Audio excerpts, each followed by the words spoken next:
Hello and welcome to your July 17th daily briefing. Today we're going to talk about some news regarding the White House and its demands for the next stimulus package.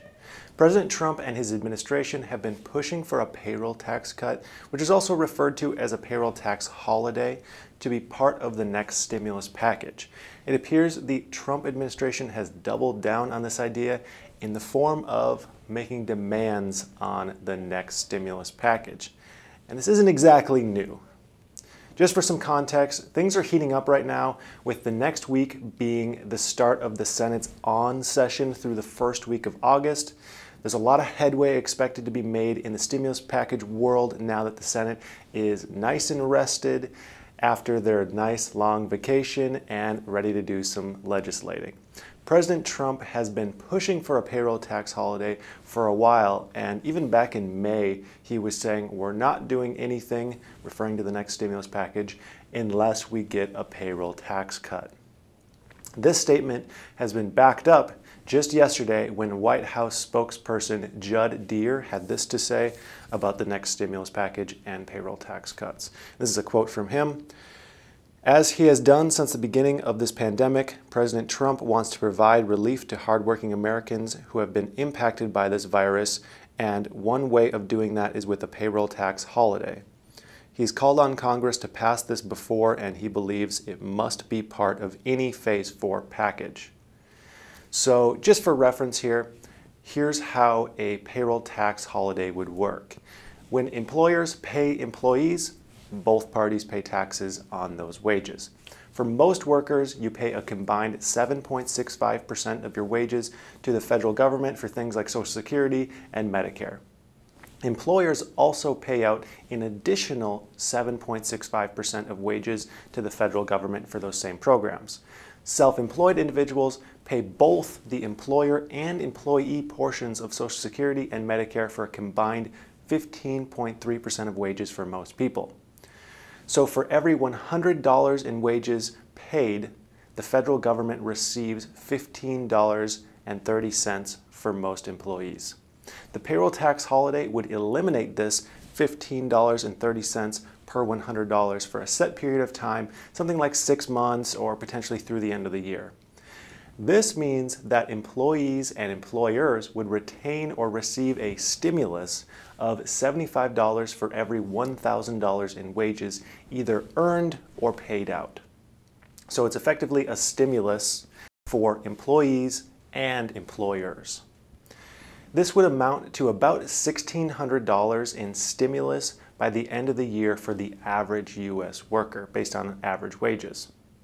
Self-employed individuals would actually benefit twice as much from this payroll tax holiday and would retain $150 for every $1,000 earned, or about $3,200 by the end of the year for the average worker. What's interesting about this is the Trump administration has been very adamant about getting a payroll tax holiday on the next bill. However, it's very hard to find many other legislators on either sides of the aisle talking about this idea in a positive light. And I'm not sure why this idea gets such a bad reputation, or at least a lack of support. Thinking about the idea, if someone really wanted to promote it, they should whip a bill together and call it like the Productivity Act or Working America Act, or something like that. Make it sound cool and like someone would want to support this bill. Or many people are all for hazard pay. So this could be looked at as a form of hazard pay because it gets more money to those who are working. So it just seems like the idea hasn't really been presented in the right way quite yet. And don't get me wrong, there are downsides to this idea.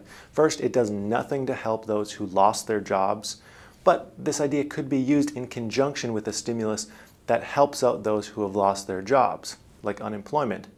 And that would make it more fair and basically help out everyone. Also, there are some serious concerns that this would take money away from the Social Security and Medicare programs, which, don't get me wrong, is a very legitimate and real concern. However, to solve this, all they would need to do is take the estimates of this program's expense, which come out to about $90 billion a month, and write a stimulus bill in such a way that any money not paid to Social Security or Medicare normally through payroll because of this payroll tax holiday would be reimbursed by the stimulus bill. So effectively, those programs would still be funded, but just through the stimulus bill and not through regular payroll. And this might sound like I'm arguing for one thing or another, but really my goal on all these videos is to argue both sides and find issues that either aren't getting enough attention or maybe angles that other people haven't discovered quite yet. When I see problems brought up that seem to have reasonable solutions, I'm going to talk about the potential solution, whether I like the program or not. I kind of feel like that's my duty, to argue both sides and be as unbiased as possible. My goal is to present these proposals in a factual and unemotional way so anyone watching these can form their own opinion, whether they agree with the facts that I'm stating or not. So that's all I have for today.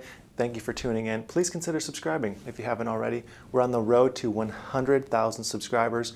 If you join now, you'll be able to say you are part of the club early on before 100,000. Anyways, I'd like to thank you for watching, and I hope you have a profitable day.